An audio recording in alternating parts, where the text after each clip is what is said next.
10 ఏళ్లు అధికారంలో ఉండి మహిళలను కన్నీరు పెట్టించిన కేసీఆర్ను బండకేసి కొట్టి 100 మీటర్ల గోతిలో పాతిపెట్టామని సీఎం రేవంత్ రెడ్డి అన్నారు. సికింద్రాబాద్ పెరేడ్ గ్రౌండ్స్ లో నిర్వహించిన మహాలక్ష్మి స్వశక్తి మహిళా సదస్సులో ఆయన పాల్గొన్నారు. కాంగ్రెస్ అధినేత్రి మాటిస్తే వెనక్కి వెళ్లే వ్యక్తి కాదని అన్నారు. తెలంగాణ రాష్ట్ర ఏర్పాటు విషయంలోనూ రాజకీయంగా పార్టీ నష్టపోతుందని తెలిసినా ప్రత్యేక రాష్ట్రం కళను సాకారం చేశారని గుర్తు చేశారు. కాంగ్రెస్ పార్టీ అంటేనే మహిళా శక్తి అని అన్నారు.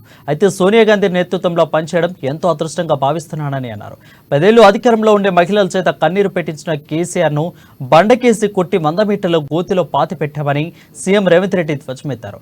ఇక 90 రోజుల్లోనే 25 కోట్ల మంది మహిళలు ఫ్రీగా బస్సు ప్రయాణించారని, కానీ ఆర్టీసీ ఉచిత ప్రయాణం వద్దని బీఆర్ఎస్ వాదిస్తుందని తెలిపారు.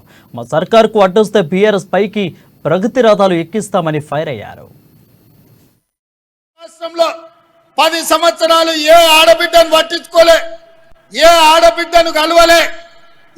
ఆనాటి ముఖ్యమంత్రి ఆడబిడ్డలు ఎట్లున్నారని అడగలే. మహాలక్ష్మి గ్రూపుల పరిస్థితి చూడలే. మీకు పావుల వడ్డీ ఇయ్యలేదు, సున్నాకు వడ్డీ గురించి మాట్లాడలేదు. మీ సంఘాలను దివాలా దీపించి మీ ఉసురు తలిగింది కాబట్టే ఇవాళ ఉద్యోగం ఊడిపోయి ఫామ్ హౌస్లో వండుకున్నాడు. వెనకటికి మన పెద్దలు చెప్పిండ్రు, ఆడబిడ్డ కన్నీరు పెట్టద్దు.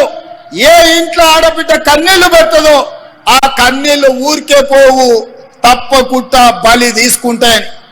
అందుకే తెలంగాణలో ఉన్న ఆడబిడ్డలు 10 సంవత్సరాలు కష్టాలలో కన్నీళ్లలో కేసీఆర్ కనికరం లేక సంఘాలను దివాలా దీపిస్తే ఆడబిడ్డలందరూ కంకణం కట్టుకొని కేసీఆర్ ను బండకేసి కొట్టిండ్రు 100 మీటర్లు.